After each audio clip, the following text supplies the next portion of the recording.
একটা অসম্পৃক্ত দ্রবণকে তাপমাত্রা কমিয়ে সম্পৃক্ত করা যায়, একটা অতিরিক্ত দ্রবণকে তাপমাত্রা বাড়িয়ে কি করা যায়, সম্পৃক্ত করা যায়। দ্রবের পরিমাণ কত পাইলা? 214.29 গ্রাম, এটা দ্রবের পরিমাণ। আণবিক ভর বাই 10, আণবিক ভর ভাগ 10 করে দিবা, ঠিক আছে? তাহলে এটা গ্রাম বাই 100 গ্রাম পানি হয়ে যাবে। আসসালামু আলাইকুম ওয়া রাহমাতুল্লাহ। আজকে দ্রাব্যতার তৃতীয় লেকচার। তো বোর্ডে দেখতে পারতেছো যে তোমার এখানে দুটো ম্যাথ দেওয়া আছে। এই ম্যাথ দুটো তোমাদের মানে বোর্ডের প্রশ্নে সিকিউতে আসে আর কি। মানে বোর্ডের প্রশ্নে সিকিউতে এই ম্যাথ দুটো ভালোই আসে, ঠিক আছে? তাহলে এখানে খেয়াল করো, এই ম্যাথ দুটো বোঝার আগে তোমাদের একটা কনসেপ্ট বুঝতে হবে। মানে এই ম্যাথ দুটো যে কনসেপ্টের উপর ভিত্তি করে দেওয়া আছে, ওই কনসেপ্টটাকে তোমাদের বোঝাই দেয়, এরপরে ম্যাথ দুটো নিয়ে আলোচনা করো, ঠিক আছে? আচ্ছা, তোমাদের দেখো এখানে যে উদাহরণটা দেওয়া আছে তোমাদের, মানে এখানে একটা উদাহরণের সাহায্যে তোমাদের কনসেপ্টটা বোঝাবো আর কি। এই উদাহরণটা তোমাদের আমি ওই প্রথম ক্লাসেও বলছিলাম যে এখানে তোমাদের যে সম্পৃক্ত অসম্পৃক্ত অতিরিক্ত দ্রবণের যখন বোঝাইছিলাম, তখন কিন্তু তোমাদের আমি এই সংজ্ঞাটাও বলছি, মানে তোমাদের এই উদাহরণটা বলছিলাম, ঠিক আছে? আচ্ছা, খেয়াল করো, এখানে ধরি 25 ডিগ্রি সেলসিয়াস তাপমাত্রায় 50 ml পানি সর্বোচ্চ 20 গ্রাম সোডিয়াম ক্লোরাইডকে দ্রবীভূত করতে পারে, ঠিক আছে? এটা আমি ধরে নিলাম, এটা আমি লিখলাম না, এখানে বলে দিলাম যে 25 ডিগ্রি সেলসিয়াস তাপমাত্রায় 50 ml পানি সর্বোচ্চ 20 গ্রাম সোডিয়াম ক্লোরাইডকে ধারণ করতে পারে, ঠিক আছে? মানে সে সর্বোচ্চ 20 গ্রাম সোডিয়াম ক্লোরাইডকে নিতে পারে। মনে করো এখানে আরেকটা বিষয় ধরে নিলাম, সেটা হইতেছে যে এই 50 ml পানি 25 ডিগ্রি সেলসিয়াস তাপমাত্রায় সর্বোচ্চ 20 গ্রাম দ্রবকে দ্রবীভূত করতে পারে, আর 20 ডিগ্রি সেলসিয়াস তাপমাত্রায় সর্বোচ্চ 15 গ্রাম দ্রবকে দ্রবীভূত করতে পারে, আর 30 ডিগ্রি সেলসিয়াস তাপমাত্রায় সর্বোচ্চ 25 গ্রাম দ্রবকে দ্রবীভূত করতে পারে, ঠিক আছে? আমি এখানে এই কয়টা বিষয় ধরে নিলাম। আচ্ছা, এবার আসো, এবার তোমাদের একটা কথা বলি, এটা হচ্ছে একটা গুরুত্বপূর্ণ কথা, ঠিক আছে? মনে রাখবা যে তাপমাত্রা বাড়ার সাথে সাথে দ্রাবকের দ্রবীভূত করার ক্ষমতা বেড়ে যায়, অথবা দ্রবের দ্রবীভূত হওয়ার ক্ষমতা বেড়ে যায়। আর তাপমাত্রা কমানোর সাথে সাথে দ্রাবকের দ্রবীভূত করার ক্ষমতা কমে যায়, অথবা দ্রবের দ্রবীভূত হওয়ার ক্ষমতা কমে যায়, ঠিক আছে? এখানে যদি আমি একবারে স্ট্রেট কাট কথা বলি, যে তাপমাত্রা বাড়াইলে দ্রাব্যতা বাড়ে, তাপমাত্রা কমাইলে দ্রাব্যতা কমে, ঠিক আছে? মানে যত তুমি তাপমাত্রা বাড়াবা তত মানে বেশি দ্রবীভূত করতে পারবা, আর যত তাপমাত্রা কমাবা দ্রবীভূত হওয়ার ক্ষমতাটা তত কমে যাও, ঠিক আছে? আচ্ছা, ঠিক আছে, তাহলে খেয়াল করো, এখানে আমি কি ধরে নিছি যে তোমার 25 ডিগ্রি সেলসিয়াস তাপমাত্রায় 50 ml পানি সর্বোচ্চ 20 গ্রাম সোডিয়াম ক্লোরাইডকে দ্রবীভূত করতে পারে। এখানে ওই কথাটাই লেখা আছে যে 25 ডিগ্রি সেলসিয়াস তাপমাত্রায় সর্বোচ্চ 20 গ্রামকে নিতে পারে। আচ্ছা, ঠিক আছে, তাহলে তুমি যদি কি করো, এই 25 ডিগ্রি সেলসিয়াস তাপমাত্রায় 50 ml পানির মধ্যে 20 গ্রাম সোডিয়াম ক্লোরাইডকে দ্রবীভূত করো, তাহলে কি হবে? সম্পৃক্ত দ্রবণ। সম্পৃক্ত দ্রবণে কি ছিল? তোমার একটা নির্দিষ্ট তাপমাত্রায় নির্দিষ্ট পরিমাণ দ্রাবক, যেই পরিমাণ দ্রবকে নিতে পারে, তুমি যদি সেই পরিমাণ দ্রবকে দ্রবীভূত করো, তাহলে এটা হচ্ছে একটা সম্পৃক্ত দ্রবণ, ঠিক আছে? তাহলে তোমার 50 ml পানি এই 25 ডিগ্রি সেলসিয়াস তাপমাত্রায় নিতে পারে 20 গ্রাম, তুমি দিছো 20 গ্রাম, তার মানে এটা একটা সম্পৃক্ত দ্রবণ হয়ে গেছে, ঠিক আছে? কিন্তু তুমি যদি 20 থেকে কম পরিমাণ দাও তাহলে কিন্তু অসম্পৃক্ত, আর যদি 20 থেকে বেশি পরিমাণ দাও তাহলে কিন্তু কি? অতিপৃক্ত। তাহলে এখানে খেয়াল করো, তুমি যখন এই যে 15 গ্রাম সোডিয়াম ক্লোরাইড দিবা, তখন এটা কি হবে? অসম্পৃক্ত দ্রবণ। জানো তো তোমরা, কারণ নির্দিষ্ট তাপমাত্রায় একটা দ্রাবক যেই পরিমাণ দ্রবকে নিতে পারে, তার থেকে কম দ্রবীভূত করা হলে সেটা হচ্ছে অসম্পৃক্ত, আর তার থেকে বেশি দ্রবীভূত করা হলে সেটা হচ্ছে অতিপৃক্ত। তাহলে তোমার এই 25 ডিগ্রি সেলসিয়াস তাপমাত্রায় 50 ml পানি নিতে পারে 20 গ্রাম, তুমি দিচ্ছ 15 গ্রাম, তার মানে এটা কি? এটা কিন্তু একটা অসম্পৃক্ত দ্রবণ। আবার তুমি কি করছো, এই 25 ডিগ্রি সেলসিয়াস তাপমাত্রায় 50 ml পানি নিতে পারে 20 গ্রাম, তুমি দিছো 25 গ্রাম, তার মানে এটা কি? অতিপৃক্ত দ্রবণ, বেশি দিছো, ঠিক আছে? এখন তোমাদের আমি যে বিষয়টা বুঝাবো, এটা তো তোমাদের আমি প্রথম ক্লাসেই বলছিলাম, কিন্তু তোমাদের এখন যে বিষয়টা বুঝাবো সেটা হচ্ছে যে তুমি একটা অসম্পৃক্ত দ্রবণকে কিভাবে সম্পৃক্ত পরিণত করবা, কিভাবে একটা অতিপৃক্ত দ্রবণকে সম্পৃক্ত দ্রবণ বানাবা বা পরিণত করবা, ঠিক আছে? তাহলে এখন আমার বলো, একটা অসম্পৃক্ত দ্রবণকে কিভাবে সম্পৃক্ত বানানো সম্ভব, ঠিক আছে? তুমি এখন খেয়াল করো, তোমাদের কিন্তু একটা কথা বলছি যে তাপমাত্রা যদি কমাও তাহলে দ্রাবকের দ্রবীভূত করার ক্ষমতা কমে যায়, মানে তাপমাত্রা কমালে দ্রাব্যতা কমে, ঠিক আছে? তার মানে তুমি কিন্তু কি করতে পারবা, এই যে অসম্পৃক্ত দ্রবণটাকে তাপমাত্রা কমিয়ে কিন্তু সম্পৃক্ত করতে পারবা, ঠিক আছে? এই অসম্পৃক্ত দ্রবণকে তাপমাত্রা কমিয়ে কি করতে পারবা? সম্পৃক্ত করতে পারবা। কেমনে? তুমি দেখো 25 ডিগ্রি সেলসিয়াস তাপমাত্রায় 50 ml পানি 20 গ্রামকে নিতে পারে, 20 গ্রামকে নিতে পারে। তুমি মনে করো তাপমাত্রা কমাইলা, তাপমাত্রা কমায় তুমি 20 ডিগ্রি সেলসিয়াস করে দিলা, তাপমাত্রা কমায় 20 ডিগ্রি সেলসিয়াস করে দিলা, তাহলে কি ঘটনা হবে বলো? এই তাপমাত্রা ছিল 25, মনে করো এই পাত্রের তাপমাত্রা 25 ছিল, তুমি 20 করে দিলা। এখন এই 25°C তাপমাত্রায় তোমার এই 50 ml পানি যে পরিমাণ দ্রবকে নিতে পারতো, এই 20°C তাপমাত্রা এই 50 ml পানি ওই পরিমাণ দ্রবকে নিতে পারবে না। তো কারণ তুমি কি করছো, তাপমাত্রা কমাইছো, আর তাপমাত্রা কমাইলে কি করে, দ্রাবকের দ্রবীভূত করার ক্ষমতা কমে। তাহলে তুমি যখন 25° তাপমাত্রা ছিল তখন 50 ml পানি 20 গ্রামকে নিতে পারতো, যে তাপমাত্রা কমে 20 করে দিছ, এখন সে তো আর ভাই তোমার কি করতে পারবে না, এই 50 ml পানি তো 20 গ্রামকে নিতে পারবে না। কত পারবে, কম। ঠিক আছে, এখন এই 20°C তাপমাত্রা কমাই দিচ্ছে, তাপমাত্রা কমাইলে কি হয়, দ্রাবকের দ্রবীভূত হওয়ার ক্ষমতা কমে, অথবা দ্রবের দ্রবীভূত হওয়ার ক্ষমতা কমে যায়। তাহলে তোমার এই 20°C তাপমাত্রা সে কতটুকু নিতে পারবে, আমি ধরে নিচ্ছি সে 20°C তাপমাত্রায় 15 গ্রামকে নিতে পারে। ঠিক আছে, মানে 20°C তাপমাত্রায় সর্বোচ্চ 15 গ্রাম, এটা কিন্তু সর্বোচ্চটা লিখে রাখছে যে ম্যাক্সিমাম, তোমার 20°C তাপমাত্রায় সর্বোচ্চ 15 গ্রামকে নিতে পারে। তাহলে তুমি যখন তাপমাত্রা 25 থেকে কমায় 20 করলা, আর তখন দ্রব্য দিচ্ছে কতটুকু, 15 গ্রাম, তার মানে এটা কিন্তু সম্পৃক্ত দ্রবণ হয়েছে। মানে তোমার 20°C তাপমাত্রায় 50 ml পানি সর্বোচ্চ নিতে পারে 15 গ্রাম, তুমি দিছো 15 গ্রাম, তার মানে এটা কিন্তু সম্পৃক্ত দ্রবণ। তার মানে একটা অসম্পৃক্ত দ্রবণকে তুমি তাপমাত্রা কমিয়ে কিন্তু সম্পৃক্ত দ্রবণে পরিণত করতে পারবা। ঠিক আছে, বুঝতে পারলাম। আবার এখানে খেয়াল করো তো, এই অতিরিক্ত দ্রবণে কি ঘটনা করছে, দেখো তোমার আমার যে তোমার বেসিক যে জিনিসটা ছিল সেটা হচ্ছে 25°C তাপমাত্রায় 50 ml পানি সর্বোচ্চ 20 গ্রাম সোডিয়াম ক্লোরাইডকে নিতে পারে। এখন তুমি কি করছো, সর্বোচ্চ নিতে পারে 20 গ্রাম, তুমি দিছো 25 গ্রাম, দেখি বেশি হয়ে গেছে না, নিতে পারে 20, দিছো 25, বেশি হয়েছে না, কতটুকু বেশি দিচ্ছে, 5 গ্রাম বেশি দিচ্ছে। 5 গ্রাম কি হবে এখানে, তোমার এই যে 5 গ্রাম, এই যে 5 গ্রাম এখানে পদক্ষেপ হিসেবে জমা হবো, পদক্ষেপ, তোমার 5 গ্রাম এখানে কি হবো, পদক্ষেপ হিসেবে জমা হবো। ঠিক আছে, এখন আমার কথা হইতেছে ভাই, এই 5 গ্রামকে কি কোনোভাবে এখানে দ্রবীভূত করা সম্ভব না, মানে এই 25 গ্রাম সোডিয়াম ক্লোরাইড দিয়ে কি 50 ml পানিকে সম্পৃক্ত দ্রবণে পরিণত করা সম্ভব না? হ্যাঁ সম্ভব। তো কিভাবে, তুমি তাপমাত্রা বাড়াই দাও, তাপমাত্রা বাড়াইলে কি হয়, তাপমাত্রা বাড়াইলে দ্রাবকের দ্রবীভূত করার ক্ষমতা বাড়তে থাকে, সে আরো বেশি পরিমাণে দ্রব নিতে পারবো। তত তাপমাত্রা বাড়াবা, একটা দ্রাবক তত বেশি দ্রব নিতে পারবো। ঠিক আছে, এখন তুমি তাপমাত্রা ছিল 25, তখন নিতে পারতো কত, তখন নিতে পারতো 20। এখন তুমি তাপমাত্রা বাড়াও, মানে তাপমাত্রা 25 থেকে বাড়ায়, মনে করো এখন তোমার তাপমাত্রা 25 থেকে বাড়ায় 30 করে দিলাম, তাপমাত্রা 25 থেকে বাড়ায় 30 করে দিলাম, তাহলে কি হবে বলো, এই 25°C তাপমাত্রায় সে কতটুকু নিতে পারতো, 20 গ্রাম। তাপমাত্রা বাড়ায় কত করছে, 30, তাপমাত্রা বাড়ছে না, তাপমাত্রা বাড়ছে মানে কি, তাপমাত্রা বাড়ছে মানে তোমার এই দ্রাবক আরো বেশি পরিমাণ দ্রবকে নিতে পারবো। তাপমাত্রা বাড়ছে মানে এই দ্রাবক কি করতে পারবো, আরো বেশি পরিমাণ দ্রবকে নিতে পারবো। এখন তুমি এই 20 গ্রাম যদি সম্পৃক্ত করতে পারবো না, আরো বেশি দেওয়া লাগবে। আমি ধরে নিছি যে 30°C তাপমাত্রায় সে সর্বোচ্চ 25 গ্রাম নিতে পারে, 30°C তাপমাত্রা সর্বোচ্চ 25 গ্রাম নিতে পারে। আর এই 30°C তাপমাত্রা তুমি দিছো কত, 25 গ্রামে দিছো, তার মানে একটা দ্রাবক সর্বোচ্চ যেই পরিমাণ নিতে পারে তুমি ওই পরিমাণে দিছো, তার মানে কি এই দ্রবণটা সম্পৃক্ত হয়ে গেল না। একটা দ্রাবক সর্বোচ্চ যেই পরিমাণ নিতে পারে ওই পরিমাণ দেওয়া মানে কি, সম্পৃক্ত হওয়া। তার মানে 30°C তাপমাত্রা এই 50 ml পানি সর্বোচ্চ নিতে পারে 25 গ্রাম, তুমি দিছো 25 গ্রাম, তার মানে কি হয়েছে, একটা সম্পৃক্ত দ্রবণ হয়ে গেছে। বুঝতে পারলাম, তার মানে একটা অতিরিক্ত দ্রবণকে তুমি তাপমাত্রা বাড়িয়ে কি করতে পারো, সম্পৃক্ত করতে পারো। ঠিক আছে, বুঝতে পারলাম। একটা অসম্পৃক্ত দ্রবণকে তাপমাত্রা কমিয়ে সম্পৃক্ত করতে পারবা, আর একটা অতিরিক্ত দ্রবণকে তাপমাত্রা বাড়িয়ে সম্পৃক্ত করতে পারবা। আবার এই সম্পৃক্ত দ্রবণকে কি করতে পারবা বলো, এই সম্পৃক্ত ছিল তুমি যখন তাপমাত্রা কমায় এখান থেকে 20 করছিলা, প্রথমে কি করছিলা, তাপমাত্রা কমায় 20°C করছিলা। ঠিক আছে, একটা সম্পৃক্ত দ্রবণে কে তুমি কি করছিলা, তাপমাত্রা কমায় 20 ডিগ্রি করছিলা।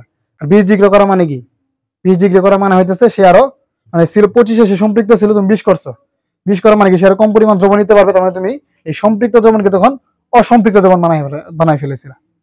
ঠিক আছে, সরি, তখন তোমার এই সম্পৃক্ত দ্রবণ কি বানাইছিল, অতিরিক্ত দ্রবণ বানাইছিল। কেমনে, কারণ সে 25 নিতে পারতো কত, 25°C তাপমাত্রা নিতে পারতো 20 গ্রাম, তুমি তাপমাত্রা করছো 20।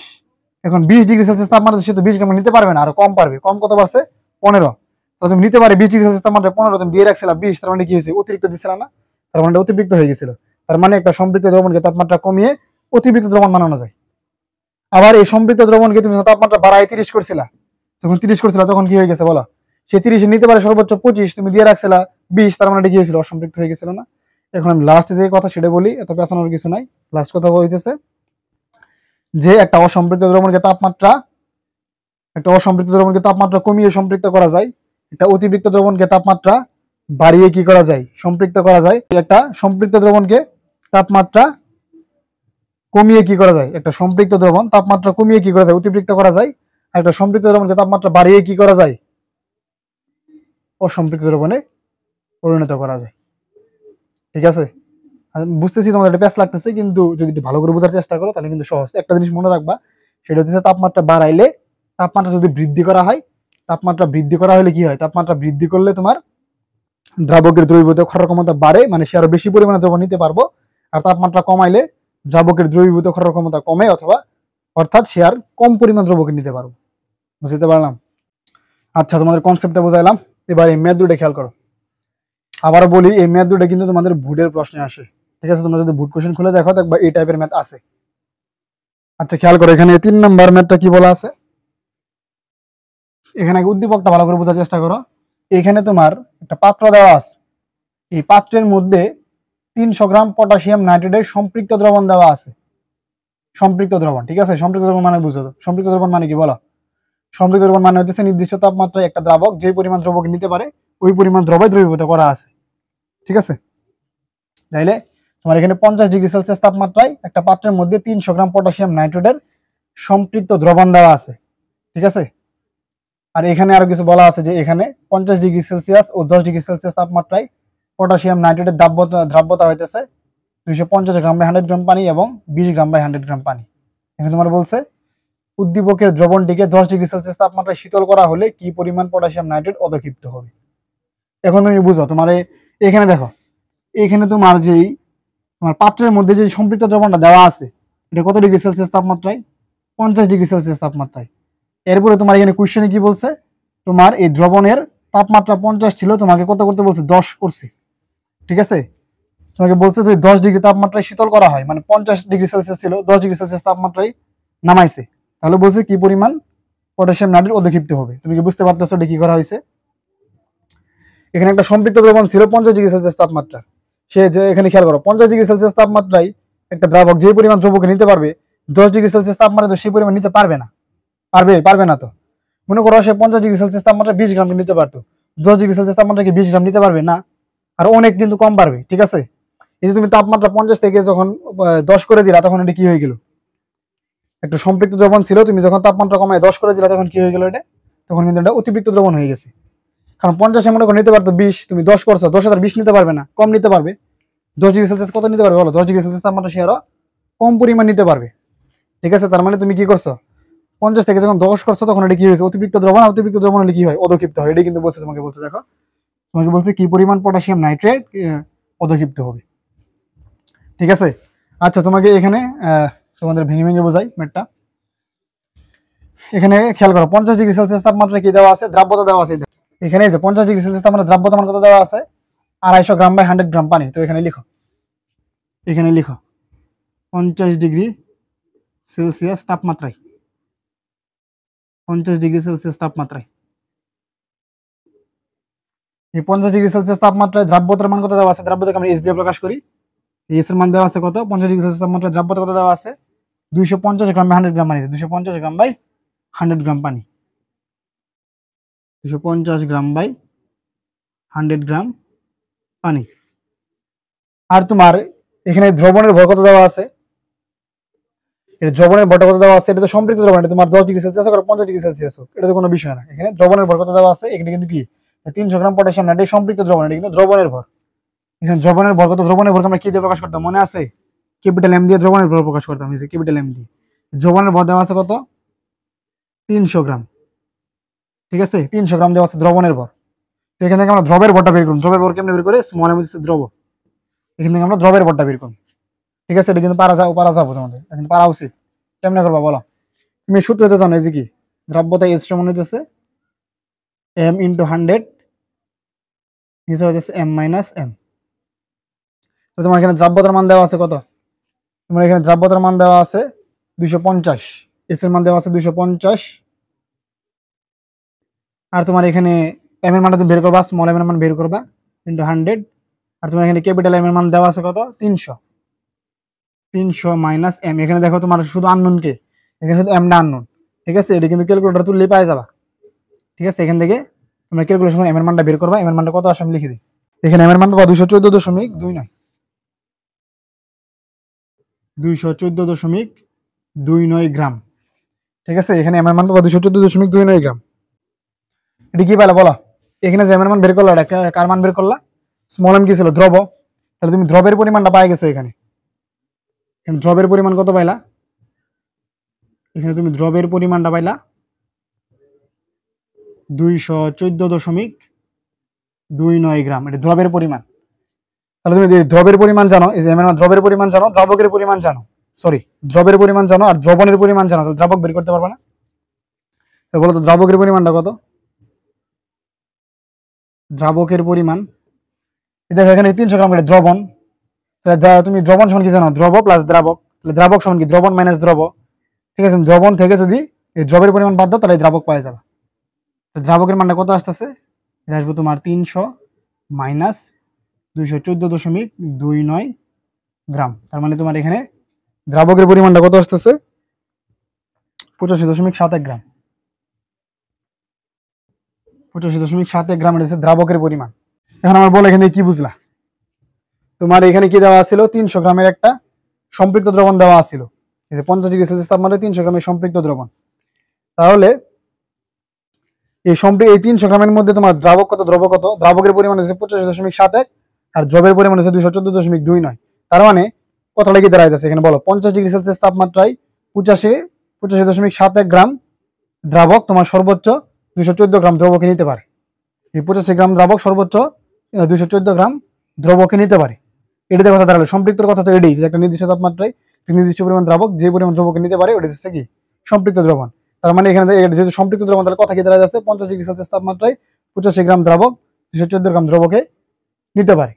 এখন তুমি তাপমাত্রা কমায় যখন 10 ডিগ্রি করবা, তাপমাত্রা কমায় যখন 10 ডিগ্রি সেলসিয়াস করে দিবা, তখন এই 85 গ্রাম দ্রাবক কি তোমার 214 গ্রাম দ্রবকে নিতে পারবো? এটা কি সম্ভব? তাপমাত্রা কমাইছে মানে কি? তাপমাত্রা কমাইছে মানে দ্রাবকের দ্রবীভূত করার ক্ষমতা কমে যাবো। এই 85 গ্রাম দ্রাবক তখন কি করবো? তুমি যখন তাপমাত্রা 10 করবা 50 থেকে, তখন কিন্তু 85 গ্রাম দ্রাবক আর 214 গ্রাম দ্রবক নিতে পারবে না। কি করবে? আর কম পরিমাণ পারবে, ঠিক আছে? আরো কম পারবে, তখন কি এটা তো অতিরিক্ত হয়ে গেল না? তোমার তো তুমি যখন 10 করে দিবা তখন এই দ্রাবকটা এই দ্রবের পরিমাণটা অতিরিক্ত হয়ে গেল না? অতিরিক্ত হওয়া মানে কি? অদক্ষিপ্ত হবে। এটা কিন্তু বুঝতে পারছি কি পরিমাণ অদক্ষিপ্ত হবে। তো এখন আমরা বের করবো যে তোমার 10 ডিগ্রি সেলসিয়াস তাপমাত্রায় এই 85 গ্রাম দ্রাবক কি পরিমাণ দ্রবকে নিতে পারে, ঠিক আছে? তাহলে আমরা ওই দ্রবের পরিমাণ থেকে আমরা ওই পরিমাণটাকে বের করে দেখি, তাহলে আমরা বিয়োগ করলেই তোমার কি পরিমাণ অদক্ষিপ্ত হবে পাওয়া যাবে, ঠিক আছে? তুমি এখন বের করো যে 10 ডিগ্রি সেলসিয়াস তাপমাত্রায় এই 85 গ্রাম দ্রাবক কি পরিমাণ দ্রবকে নিতে পারে, এটা আমরা বের করি। এখন এখানে লেখা 10 ডিগ্রি সেলসিয়াস তাপমাত্রায়, 10 ডিগ্রি সেলসিয়াস তাপমাত্রায়, ঠিক আছে? দেখো 10 ডিগ্রি সেলসিয়াস তাপমাত্রায় তোমার কি দেওয়া আছে বলো?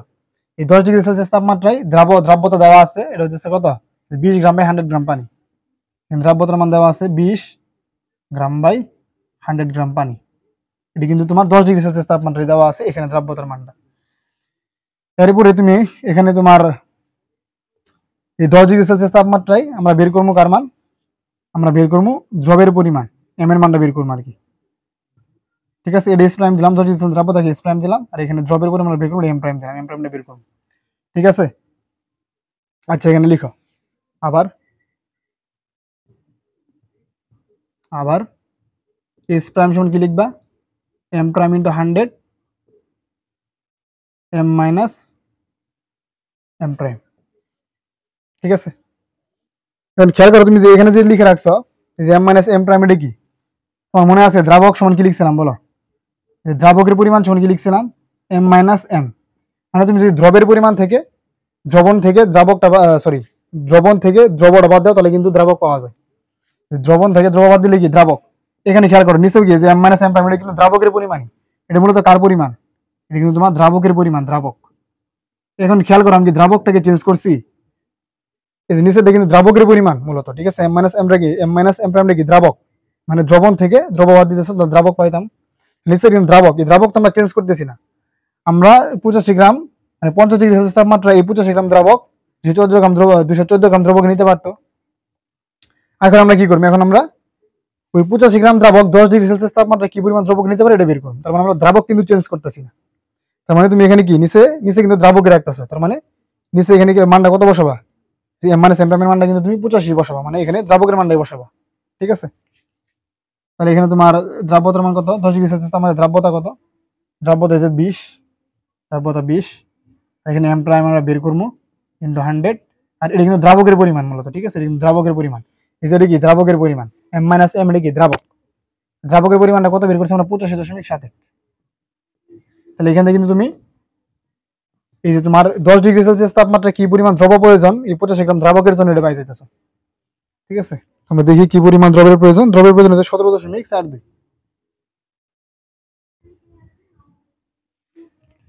বিষয়টা বুঝতে পারলা? এই দেখো 50 ডিগ্রি সেলসিয়াস তাপমাত্রায় 85 গ্রাম দ্রাবক 214 গ্রাম দ্রবকে নিতে পারতো। তুমি যখন তাপমাত্রা কমে 10 করলা, তাপমাত্রা যখন 10 করছো তখন তার তোমার 214 গ্রাম নিতে পারবো না, কারণ তাপমাত্রা কমাইলে দ্রবীভূত ক্ষারের ক্ষমতা কমে। তাহলে কত পারে দেখো 10 ডিগ্রি সেলসিয়াস তাপমাত্রা সে কতটুকু নিতে পারে, এই যে 17.47 কে নিতে পারে। ঠিক আছে, তাহলে কি নিতে পারে 17.47, তুমি দিয়ে রাখছো কত 214, তাহলে কি হয়ে গেছে 17 গ্রামকে সে নিতে পারবো, আর বাকিটা কি অধক্ষিপ্ত হবে। তাহলে এখানে কতটুকু অধক্ষিপ্ত হবো, তুমি 214 থেকে 17 গ্রাম বাদ দিলেই পাই যাবা। কত এখানে অধক্ষিপ্তের পরিমাণ কত, এখানে অধক্ষেপের পরিমাণ কত বলো, এখানে অধক্ষেপের পরিমাণটা কত 214.29 থেকে তুমি কি করবা 17.42 বাদ দিবা। কি করো 214 থেকে 17 বাদ দাও, 214.29 থেকে 17.42 বাদ দিলে তুমি এখানে কি অধক্ষেপের পরিমাণটা পাই গেলে, তোমার এতটুকু অধক্ষিপ্ত। আশা করি বুঝতে পারছো, এটা কিন্তু তোমার সহজ কনসেপ্ট, ম্যাথ কিন্তু সহজ। ঠিক আছে, তোমার তাপমাত্রা দেওয়া ছিল 50, তোমার করতে বলছে 10, এখন 50 থেকে 10 করে দিলে তোমার কি এখন 50 ডিগ্রি সেলসিয়াস তাপমাত্রা যে পরিমাণ দ্রবক নিতে পারতো 10 তো সেই পরিমাণ পারবে না রে ভাই, আরো কম পারবে। ঠিক আছে, 10 তোমার 50 নিতে পারতো 214, এখন 10 এসে পারতেছে কত 17, তাহলে বাকিটা কি অধক্ষিপ্ত হবে, যেহেতু তুমি তাপমাত্রা কমানোর ফলে কি হয়েছে অতিরিক্ত দ্রবণ হয়ে গেছে, অতিরিক্ত হলে অধক্ষিপ্তি হয়। বুঝাইতে পারলাম? এবার 4 নম্বর ম্যাথটা খেয়াল করো। 4 নম্বর ম্যাথ আর 3 নম্বর ম্যাথ সেমই। ঠিক আছে, এখানে তোমাকে তাপমাত্রা কমাইতে বলছে, এখানে তাপমাত্রা বাড়াইতে বলছে। দেখো 20 ডিগ্রি সেলসিয়াস দেওয়া আছে, পাত্রের তাপমাত্রা তোমাকে বলছে 80 পরিণত করতে। ঠিক আছে, তোমার এখানে 20 ডিগ্রি সেলসিয়াস তাপমাত্রায় 180 গ্রামের পটাশিয়াম 180 গ্রাম পটাশিয়াম নাইট্রেট সম্পৃক্ত দ্রবণ দেওয়া আছে।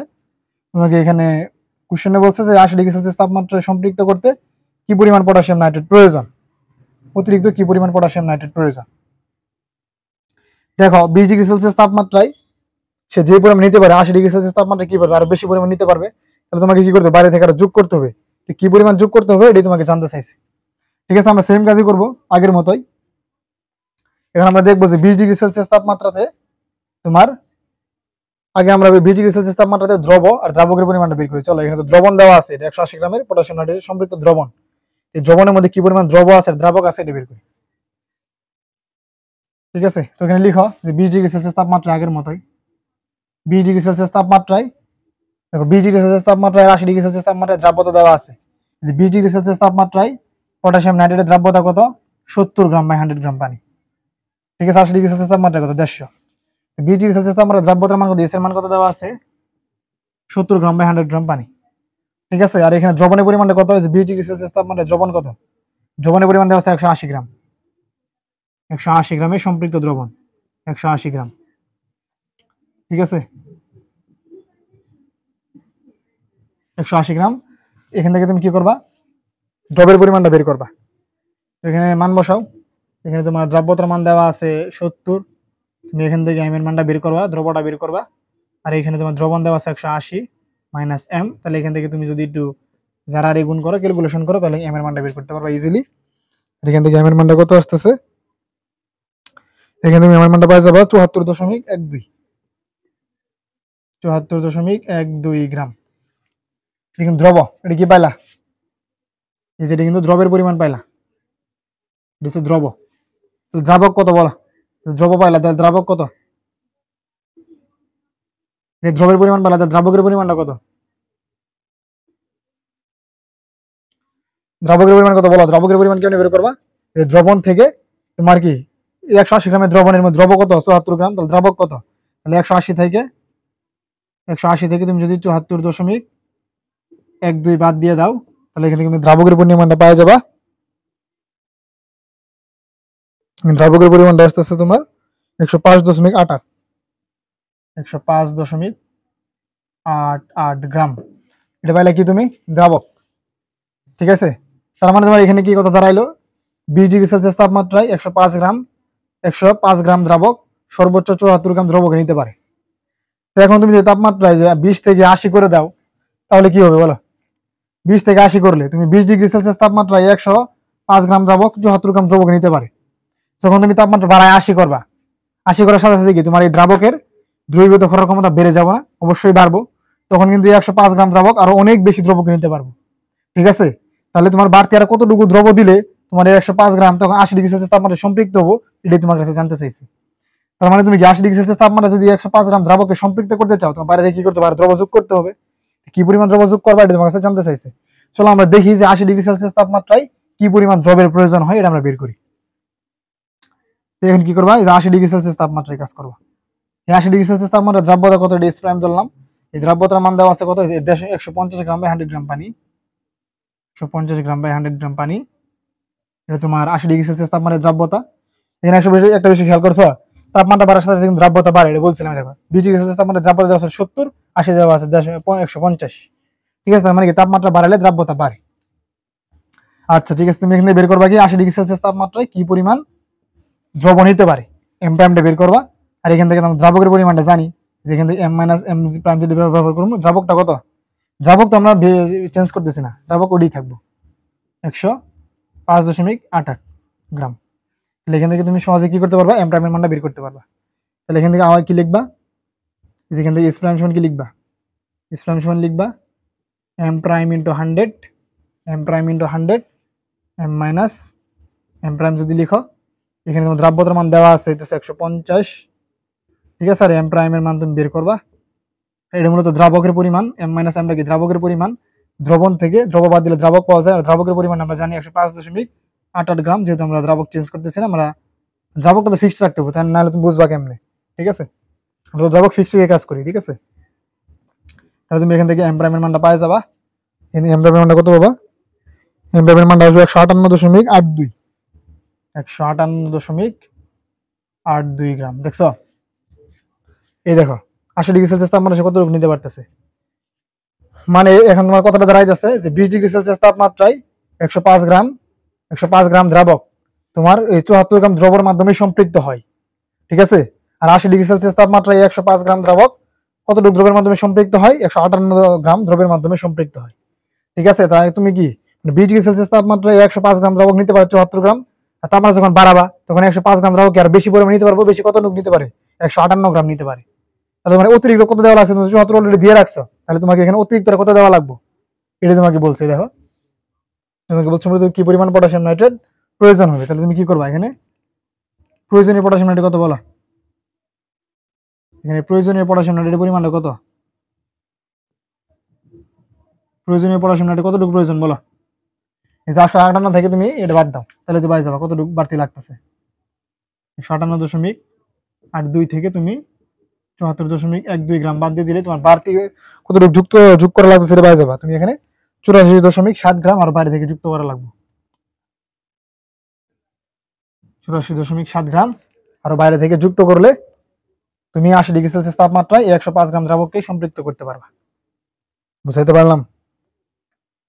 হ্যাঁ, এই মেথডে কিন্তু কনসেপচুয়াল আছে, বুঝছো? তোমাদের এই যে প্রথমে যে থিওরিটা বুঝাইলাম, এটা যদি বুঝতে থাকো তাহলে এই মেথডে নিয়ে বুঝবে। ঠিক আছে, আচ্ছা এখন তোমাদের সাথে যে বিষয়টা নিয়ে কথা হলো সেটা হচ্ছে দ্রাব্যতার উপরে বিভিন্ন নিয়ামকের প্রভাব। ঠিক আছে, দ্রাব্যতার উপরে তোমার আসলে বিভিন্ন নিয়ামকের প্রভাব আছে। দ্রাব্যতার উপরে দ্রবের প্রভাব আছে, দ্রাবকের প্রভাব আছে, তাপমাত্রার প্রভাব, চাপের প্রভাব, এগুলোকে বলা হয় দ্রাব্যতার উপরে বিভিন্ন নিয়ামকের প্রভাব। ঠিক আছে, তোমাদের সাথে আমি যে দুটো বিষয় নিয়ে আলোচনা করবো সেটা হচ্ছে দ্রাব্যতার উপরে তাপমাত্রার প্রভাব, আর একটা হচ্ছে দ্রাব্যতার উপরে চাপের প্রভাব। ঠিক আছে, এখানে খেয়াল করো, এখানে কি লেখা আছে? দ্রাব্যতার উপর তাপমাত্রার প্রভাব। তোমরা কি জানো দ্রাব্যতার উপরে তাপমাত্রার প্রভাবটা কেমন? এটা আগে তো বললাম যে তোমার তাপমাত্রা বাড়াইলে দ্রাব্যতা বাড়ে, আর তাপমাত্রা কমাইলে দ্রাব্যতা কমে। মানে লেখচিত্রে এই দিক বরাবর তাপমাত্রা দেওয়া আছে, আর এই দিক বরাবর কি দেওয়া আছে? দ্রাব্যতা দেওয়া আছে। ঠিক আছে, মানে তুমি তাপমাত্রা বাড়াইলে কি হয়? তুমি তাপমাত্রা যত বাড়াবা দ্রাব্যতা তত কি হবো? বাড়তে থাকবো। ঠিক আছে, আর তাপমাত্রা কমালে দ্রাব্যতা কমে। দেখো তাপমাত্রা বাড়াইলে দ্রাব্যতা বাড়ে, এরকম কিছু উদাহরণ হইতেছে যে তাপমাত্রা বাড়ানোর সাথে সাথে দ্রাব্যতা বাড়ে। ঠিক আছে, এটাকে মূলত তোমার বেসিক পয়েন্ট ধরা হয়েছে। ঠিক আছে, এর উপরে গেলে বাড়ে আর নিচে গেলে কমে। তাপমাত্রা দ্রাব্যতা বাড়ে, এরকম কিছু উদাহরণ হচ্ছে তোমার potassium nitrate, silver nitrate, lead nitrate, potassium iodide. এই যৌগগুলোর ক্ষেত্রে কি হয়? তুমি তাপমাত্রা বাড়াইলে দ্রাব্যতা বাড়বে। ঠিক আছে, আবার কিছু কিছু যৌগ আছে তাপমাত্রা কমালে দ্রাব্যতা কমে, তাপমাত্রা কমালে দ্রাব্যতা কমে। এরকম কিছু উদাহরণ হচ্ছে calcium hydroxide, calcium sulphate, lithium sulphate. এগুলো মনে রাখতে পারো এমসিকিউর জন্য। ঠিক আছে, আবার সবচেয়ে ইম্পর্টেন্ট বিষয় হচ্ছে ইম্পর্টেন্ট যে এটা হচ্ছে ইম্পর্টেন্ট উদাহরণ, এই যে ইম্পর্টেন্ট উদাহরণ হচ্ছে এটা। ঠিক আছে, এর ক্ষেত্রে কি হয়েছে দেখো, এটার নাম হচ্ছে তোমার গ্লোবাল লবণ, এটা মনে রাখতে পারো, এটার নাম হচ্ছে গ্লোবাল লবণ। ঠিক আছে, এটাকে বলা হয় সোডিয়াম সালফেট 10 অনু পানি, এটাকে গ্লোবাল লবণ বলে, এটার নাম হচ্ছে গ্লোবাল লবণ। ঠিক আছে, এই সংকেত আছে যে গ্লোবাল লবণের সংকেত কোনটা, গ্লোবাল লবণের সংকেত কোনটা, এটা কিন্তু আছে সোডিয়াম সালফেট 10 অনু পানি। ঠিক আছে, আর এখানে তোমার এদের গ্রাফটা এরকম হওয়ার কারণ কি, এটার ক্ষেত্রে যে ঘটনা সেটা হইতেছে তোমার তাপমাত্রা বাড়াইলে প্রথমে এই যৌগের দ্রাব্যতা বাড়ে, আবার একটা পয়েন্টে যাওয়ার পরে তুমি যদি আরো তাপমাত্রা বাড়াও তাহলে দ্রাব্যতা কমতে থাকে। ঠিক আছে, তুমি যদি কি করো, এই যৌগের তাপমাত্রা প্রথমে তাপমাত্রা বাড়াইলে দ্রাব্যতা বাড়ে, এরপরে তোমার তাপমাত্রা আরো বাড়ালে দ্রাব্যতা কমে। ঠিক আছে, এই জন্য তোমার গ্রাফটা এরকম হয়েছে, মানে প্রথমে তুমি তাপমাত্রা যদি বাড়াও তাহলে দ্রাব্যতা বাড়তে থাকে, আবার তাপমাত্রা আরো বাড়াইলে তাপমাত্রা কি হয়, কমতে থাকে। মানে এটা তাপমাত্রা এরকম, তুমি যদি 32°C পর্যন্ত 32°C পর্যন্ত কি এই যৌগের ক্ষেত্রে তুমি 32°C পর্যন্ত তাপমাত্রা যত বাড়াতে থাকবা, মানে 32°C পর্যন্ত দ্রাব্যতা বাড়তে থাকে, তুমি যখন 32 থেকে আরো বেশি বাড়াবা তখন এই যৌগের দ্রাব্যতা কমতে থাকে। বুঝতে পারছো, তোমার এই যৌগের ক্ষেত্রে এই ঘটনাটা ঘটে আর কি। আশা করি এই দ্রাব্যতার উপর তাপমাত্রার প্রভাবটা বুঝতে পারছো। দ্রাব্যতার উপরে চাপের প্রভাব। ঠিক আছে, দ্রাব্যতার উপর চাপের প্রভাব এখানে একটা বিষয় মনে রাখবা, সেটা হচ্ছে মানে দ্রাব্যতার উপর কখন চাপের প্রভাব বিদ্যমান থাকে। ঠিক আছে, তুমি যদি দ্রাবক হিসেবে তরল দ্রাবক ব্যবহার করো, দ্রাবক হিসেবে তরল দ্রাবক ব্যবহার করো,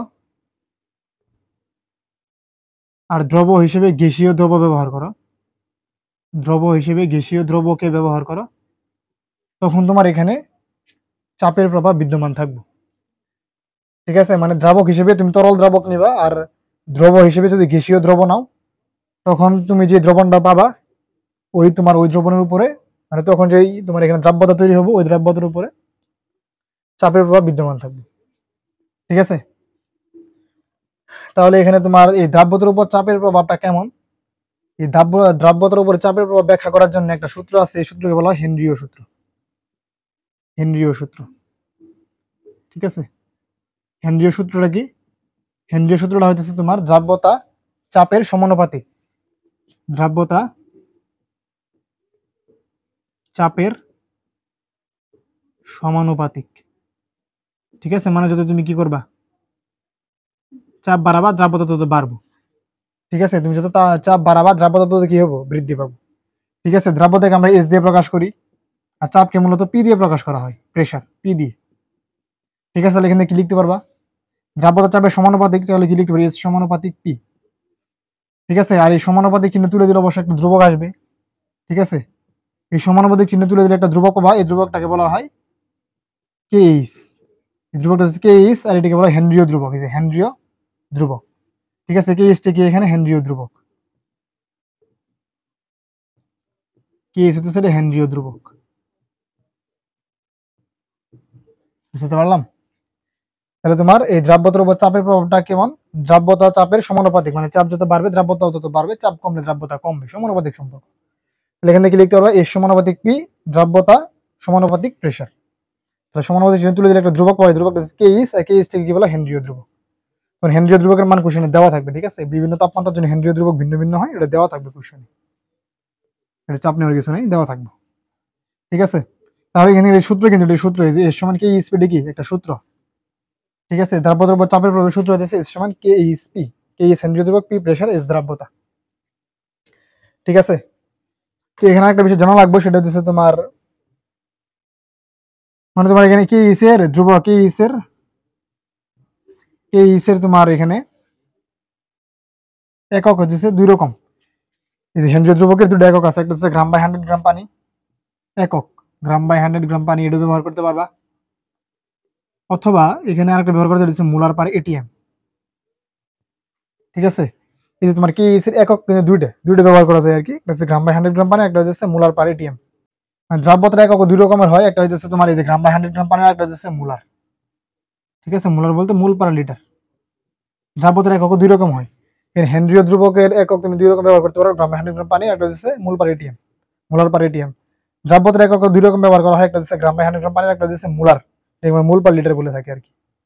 ঠিক আছে, তো তোমাকে মাঝে মাঝে বলবো যে দ্রাব্যতা তোমার মোলার থেকে গ্রাম বাই 100 গ্রাম পানিতে না, অথবা গ্রাম বাই 100 গ্রাম পানি থেকে মোলারে না, তোমার এটা জানা থাকা লাগবে তোমার এই কনভারসেশন, মানে এই এক্সচেঞ্জটা জানা থাকা লাগবে, মানে একটা থেকে আরেকটাতে কিভাবে নেওয়া হয়।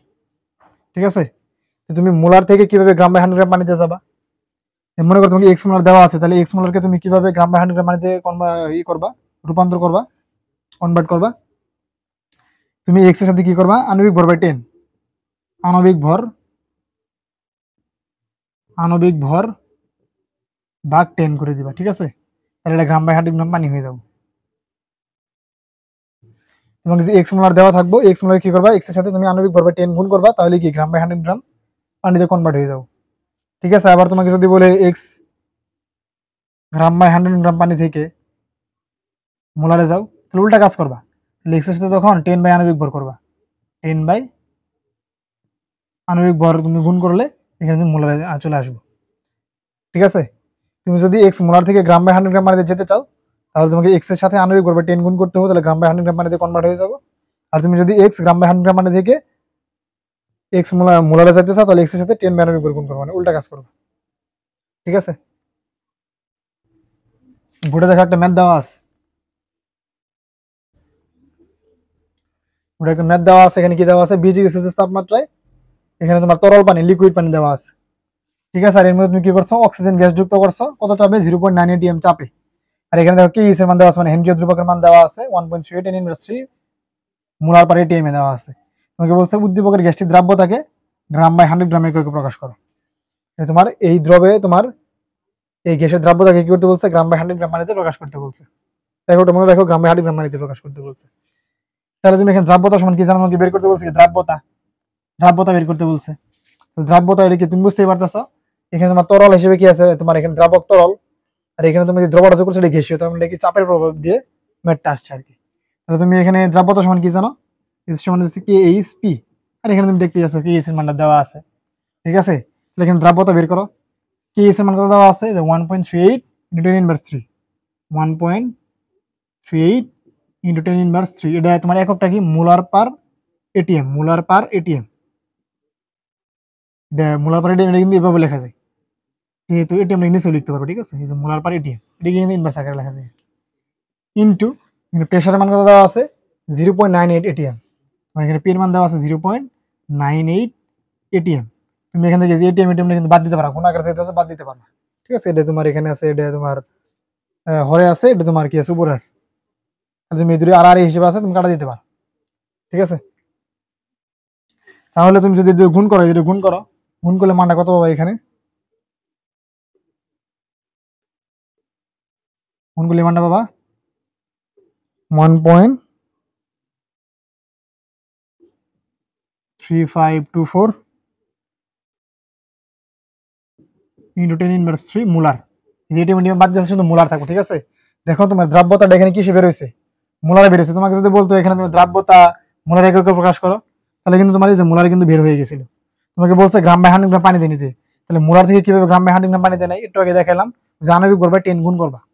ঠিক আছে, কার আণবিক ভর, এখানে তুমি দ্রবের আণবিক ভর, এখানে অক্সিজেন গ্যাসের আণবিক ভরটা নিবা আর কি, দ্রবের দ্রাব্যতা কার জন্য হয়, দ্রবের দ্রাব্যতা, তাহলে তুমি এখানে অক্সিজেনের কি করবা, আণবিক ভরটা নিবা এখানে।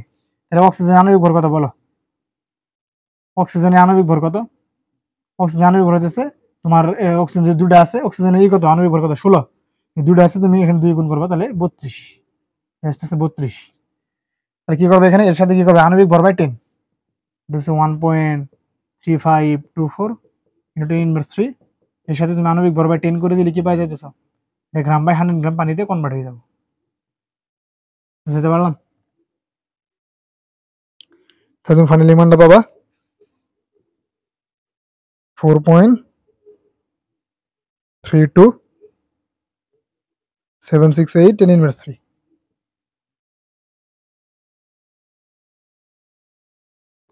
3 গ্রাম বাই 100 গ্রাম পানি।